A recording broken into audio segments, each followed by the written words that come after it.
사랑하는 여러분, 우리의 인생 가운데, 우리의 인간 관계 가운데 다 좋고 또 즐겁고 행복하기만 한다면 얼마나 좋겠습니까?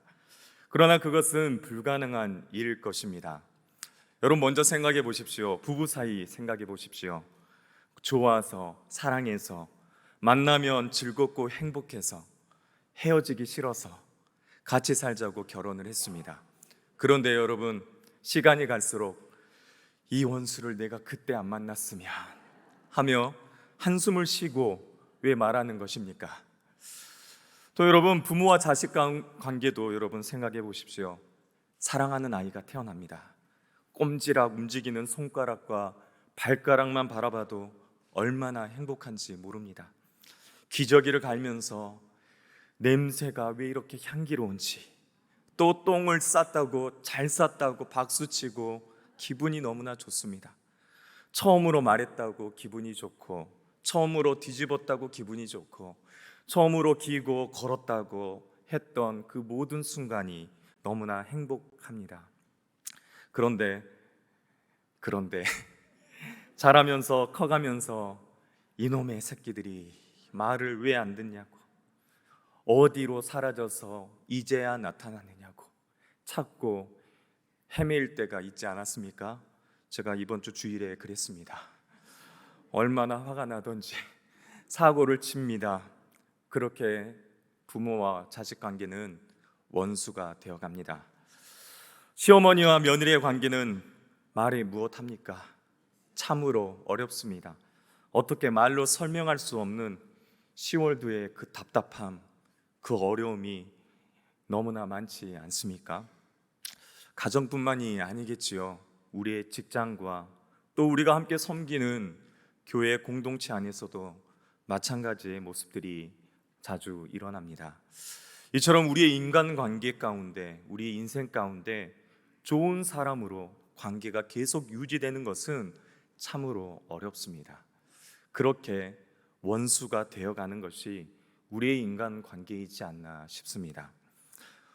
사랑하는 여러분, 원수가 없는 세상, 사랑하는 사람만 있는 세상이라면 그곳은 천국일 것입니다. 세상에서 살아가면서 가능한 원수를 맺지 말아야 하는데 어느 순간 내가 그 사람의 원수가 되어 있는 나를 발견하기도 합니다. 그것은 우리의 죄성 때문입니다. 안타깝게도 우리의 원수는 가까운 사람, 또 사랑해야 하는 사람인 경우가 너무나 많습니다. 오늘 본문의 경우도 그렇습니다. 오늘의 본문의 원수는 장인과 사위가 관계였습니다. 바로 사울과 다윗의 관계가 원수의 관계였습니다. 우리가 계속해서 사무엘상 말씀을 묵상하면서 사울은 다윗을 죽이는 일이 자신의 사명인 것처럼 필사적인 모습을 우리는 보고 있습니다. 그러나 다윗은 끊임없이 사울을 용서하지요. 참 대단하다고 생각합니다. 이러한 다윗의 모습을 보면서 다윗은 참 위대하다고 생각합니다. 대개 여러분, 악한 사람과 싸우다 보면 어떻게 됩니까? 같이 악해지지요. 하루 이틀 싸우는 것이 아니라 1년, 2년, 5년, 10년을 싸우다 보면 똑같이 악해지게 됩니다. 그래서 진흙탕 싸움이라고 하지 않습니까? 처음에는 그리스도인으로서 선을 베풀고 선으로 악을 이기려고 노력합니다. 그러나 끈질기게 괴롭히고 죽이려 하는 사람을 어떻게 용서할 수 있겠습니까? 어떻게 계속 선으로 악을 이길 수 있겠습니까? 너무나 어려운 일이지요. 아무 이유와 연고 없이 죽이려 하는 그 사람에 대해서 미워하는 마음이 생겨나고, 그가 자기가 살기 위해 그를 해치고 싶은 마음까지 생기지 않겠습니까? 그러나 다윗은 자기를 미워하고 또 자기를 죽이려고 하는 사울, 자신의 장인을 끝까지 해치지 않고 끝까지 선을 베풀며 승리하는 모습을 우리는 보게 됩니다. 오늘 말씀을 통해서 원수를 미워하지 않고 사랑을 베풀고 선으로 악을 이기는 이 다윗의 놀라운 믿음을 우리가 배우기를 축복합니다. 여러분, 오늘 다시 한번 1절 말씀을 보도록 하겠습니다. 사울이 블레셋 사람을 쫓다가 돌아오매 어떤 사람이 그에게 말하여 이르되 보소서 다윗이 엔게디 광야에 있더이다 하니, 다윗은 마온 항무지에서 하나님의 기적적인 도우심으로 위기에서 벗어났습니다. 그 후 다윗은 어디로 갔냐면 23장 29절에 보면 엔게디 요새로 갔다라고 말합니다. 그러자 사울이 다윗을 체포하기 위해서 정예부대 3,000명을 데리고 엔게디 광야에 찾아옵니다. 엔게디란 뜻은 염소의 샘이라는 뜻입니다. 사해 서쪽 위치에 있는 석회석으로 된 고원지대였습니다. 그곳에는 동굴들이 많았고 또 무더위를 식혀줄 그늘이 많이 있었기 때문에 아주 쉴 수 있는 공간이었던 것이죠. 그리고 엔게디 광야에는 초목과 또 물이 풍성했기 때문에 그곳에는 염소들이 그곳에서 쉬고 풀을 먹고 또 물을 마실 수 있는 천혜의 중요한 그러한 곳이었다는 것입니다. 그래서 그곳을 접근하기 위해서는 위험하고 가파른 골짜기를 통과해야 했기 때문에 이곳에는 범법자나 도망자들이 자주 숨는 장소이기도 했던 것입니다. 그래서 엔게디 광야를 엔게디 요새라고도 하는 것입니다. 다윗은 자신의 무리들과 함께 이 엔게디 요새에서 이 굴 속에서 숨어 지내고 있습니다. 23장에는 사울이 블레셋의 침략으로 다 잡은 것 같던 이 다윗을 놓치고 말았습니다. 그런데 어떤 사람이 다윗이 엔게디 이 광야에 있다는 소식을 사울에게 전합니다. 그래서 블레셋과의 전쟁이 끝나자마자 자신의 군대 3,000명을 데리고 다윗을 잡기 위해 바로 이 엔게디 광야 들염소 바위로 갔던 것입니다. 2절과 3절 말씀을 함께 다시 한번 보겠습니다. 사울이 온 이스라엘에서 택한 사람 3,000명을 거느리고 다윗과 그의 사람들을 차례로 들염소 바위로 갈새 길가 양의 우리에 이른즉 굴이 있는지라 사울이 뒤를 보러 들어가니라 다윗과 그의 사람들이 그 굴 깊은 곳에 있더니. 아멘. 사울이 뒤를 보기 위해 한 굴에 들어갑니다. 그 굴이 바로 다윗과 그의 사람들이 숨어 있는 곳이었던 것이지요.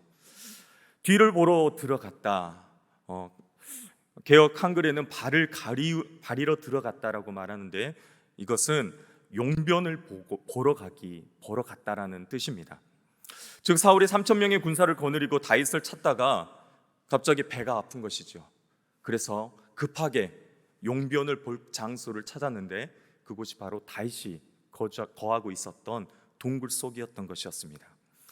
이제 여러분 혼자 군사들을 다 놔두고 혼자 동굴 속에 들어갑니다.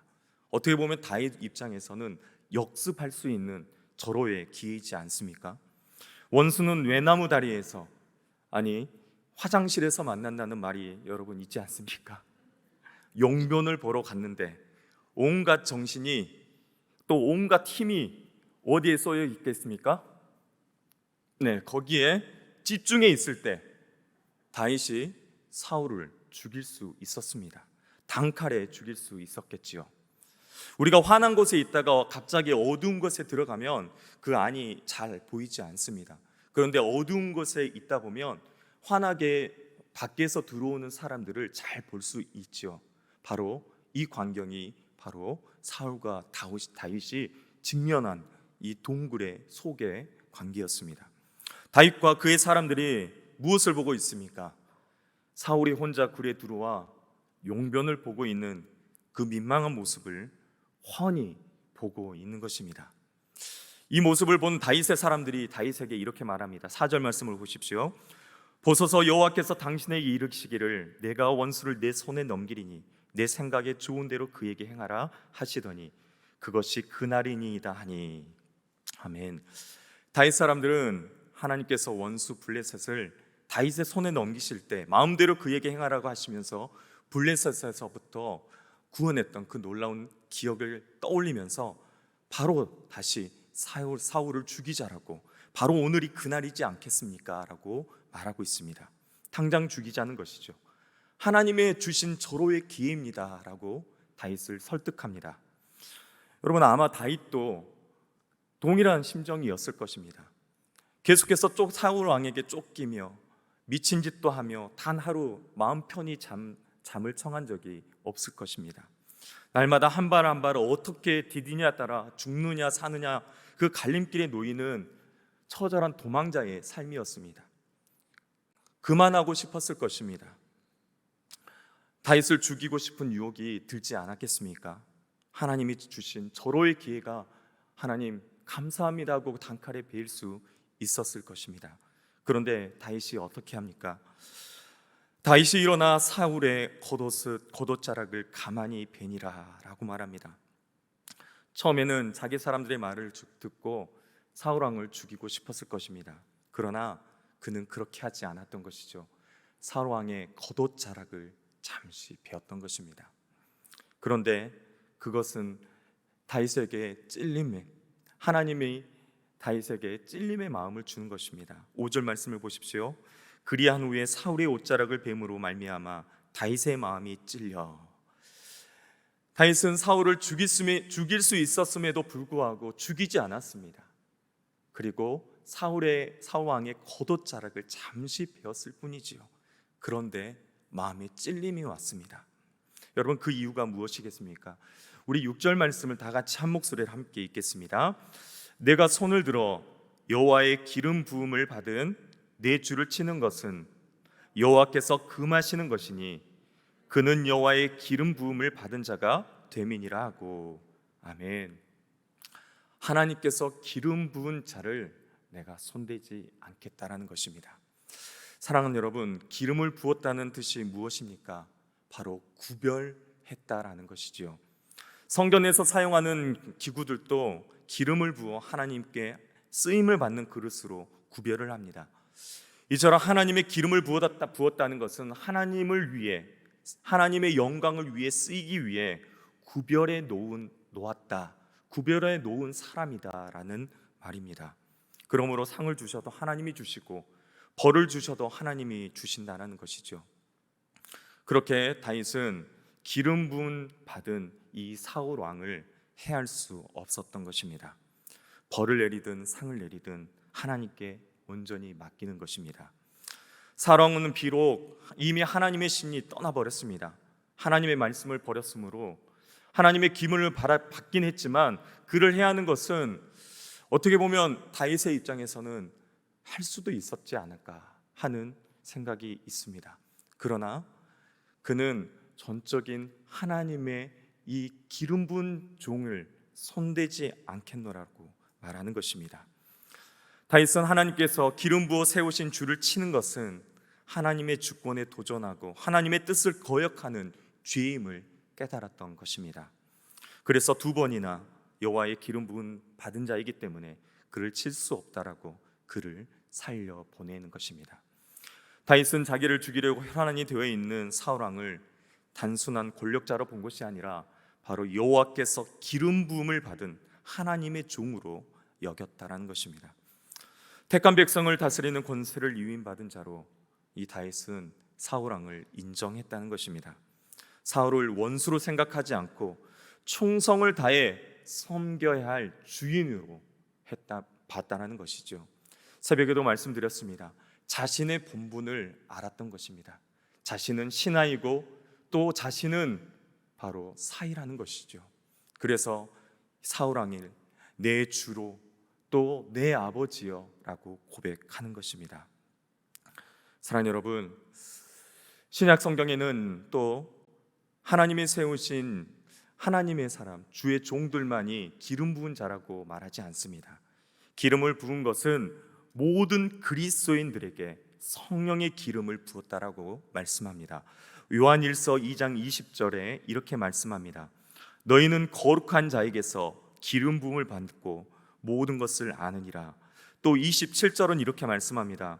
너희는 주께 받은 바 기름 부음이 너희 안에 거하나니 아무도 너희를 가르칠 필요가 없고 오직 그의 기름 부음이 모든 것을 너희에게 가르치며 또 참되고 거짓이 없으니 너희를 가르치신 그대로 주 안에 거하라.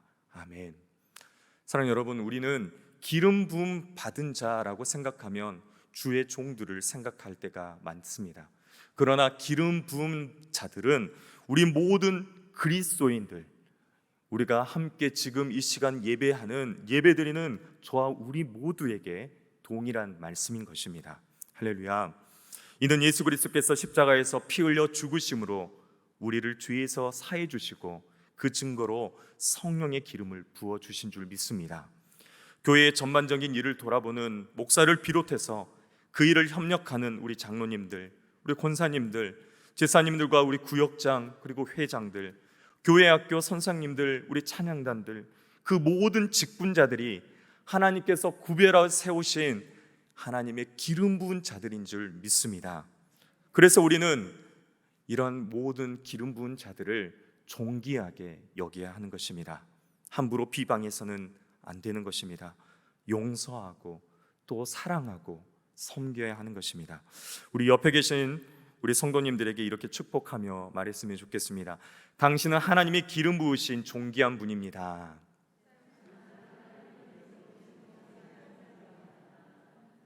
아멘이십니까? 아멘. 우리 다시 한번 고백했으면 좋겠습니다. 우리 가슴에 손을 얹고 나는 하나님이 기름 부으신 존귀한 자다. 아멘. 아멘. 저와 우리 모두는 하나님께서 기름 부으셔서 하나님의 영광을 위해 구별되어 하나님의 영광을 위해 쓰임 받도록 세우신 줄 믿습니다. 우리 12절 말씀을 보면 이렇게 말씀합니다. 여호와께서는 나와 왕 사이를 판단하사 여호와께서 나를 위하여 왕에게 보복하시려거니와 내 손으로는 왕을 해하지 않겠나이다. 아멘. 즉 다윗은 사울에 대한 자신의 진실함을 입증하고자 여호와를 재판장으로 요청하신 것입니다. 왜냐하면 다윗은 사람의 경우 대개 편견을 가지고 판단하기 쉬우나 하나님께서는 모든 일에 공의와 정의를 가지고 판단하신다는 것을 알았기 때문입니다.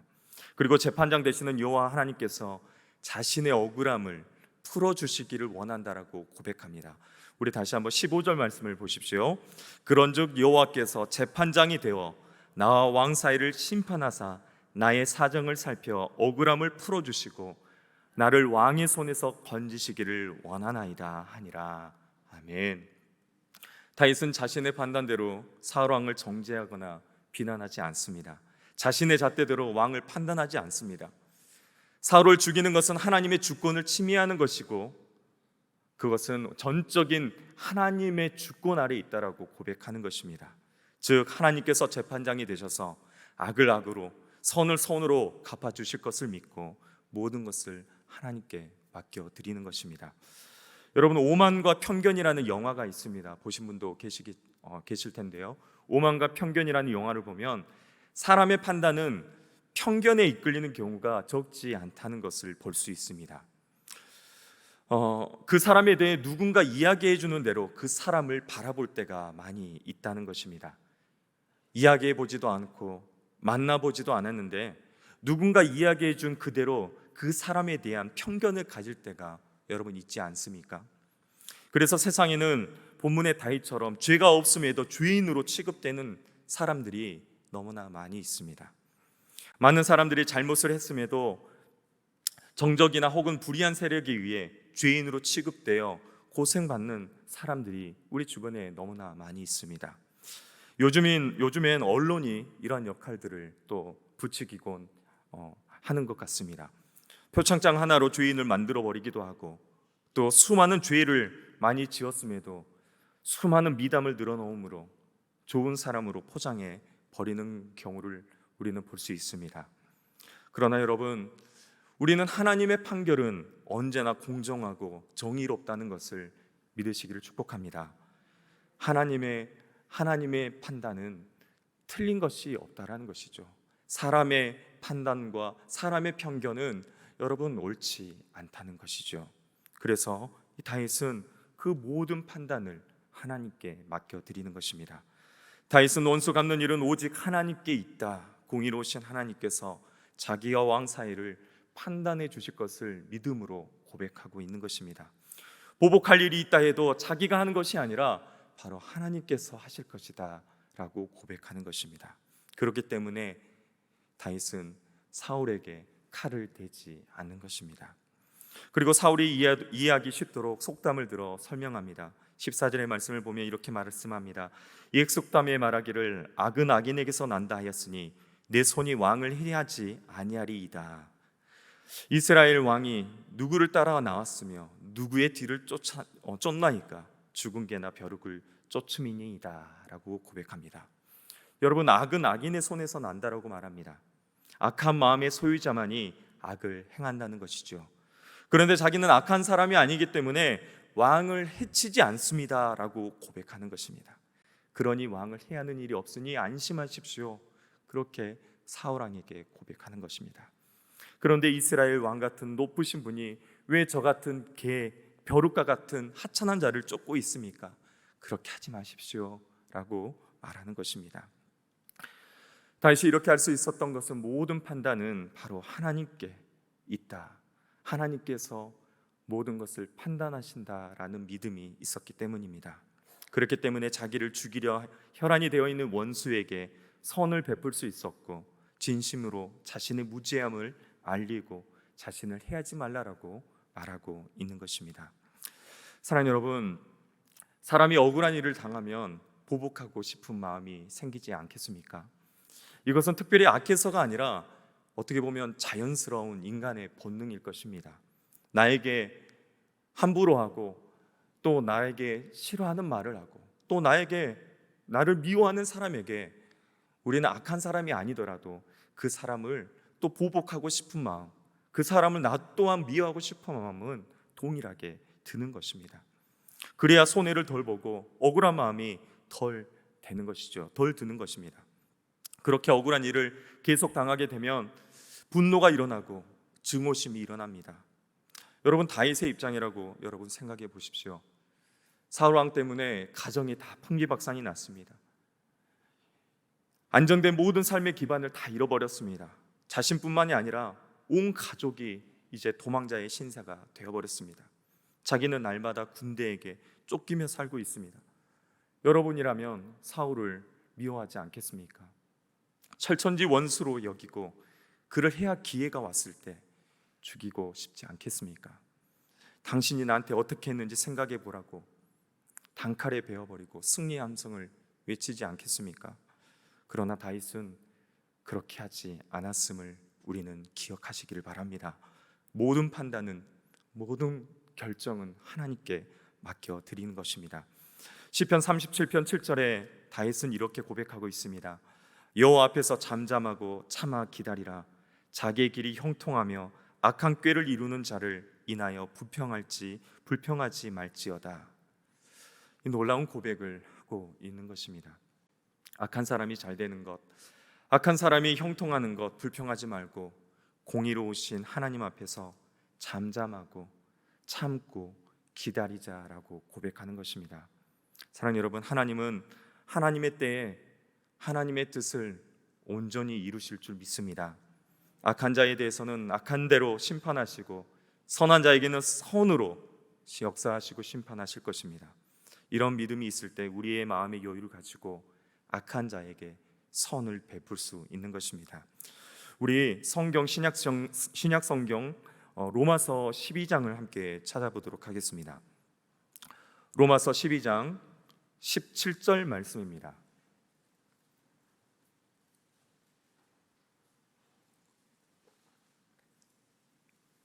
로마서 12장 17절 말씀을 우리 다 같이 한 목소리로 함께 읽겠습니다. 시작. 아무에게도 악으로 악을 갚지 말고 모든 사람 앞에서 선한 일을 도모하라. 우리 19절 말씀도 함께 읽겠습니다. 시작. 내 사랑하는 자들아, 너희가 친히 원수를 갚지 말고 진노하심에 맡기라. 기록되었으되 수 갚는 것이 내게 있으니 내가 갚으리라고 주께서 말씀하시니라. 아멘. 우리 주님께서는 우리로 하여금 직접 원수를 갚으라고 하지 않습니다. 갚지 말라고 말씀하는 것이죠. 원수 갚는 권한은 하나님께 있다는 것입니다. 하나님께서 직접 원수를 갚아 주시겠다는 것입니다. 그러므로 만약 우리가 우리의 뜻대로 우리의 방법대로 복수한다면 하나님의 주권을 침범하는 것입니다. 사랑하는 여러분, 다윗처럼 원수 갚는 것은 하나님께 맡겨 드리기를 바랍니다. 한 번 맡기는 것이 아니라 여러분 계속해서 맡길 수 있기를 바랍니다. 마지막으로 사무엘상 21절 22절 말씀을 보면 이렇게 말씀합니다. 그런즉 너는 내 후손을 끊지 아니하며 내 아버지의 집에서 내 이름을 멸하지 아니할 것을 이제 여호와의 이름으로 내게 맹세하라 하니라. 다윗이 사울에게 맹세하며 사울은 집으로 돌아가고 다윗과 그의 사람들은 요새로 올라가니라. 사울은 왕조가 바뀔 경우 후환을 없애기 위해서 자기 후손들을 멸절하지 말라라고 부탁하고 있습니다. 다윗은 사울에게 그렇게 할 것을 또 맹세합니다. 그렇게 다윗은 이 맹세를 실천하지요. 어떻게 실천합니까?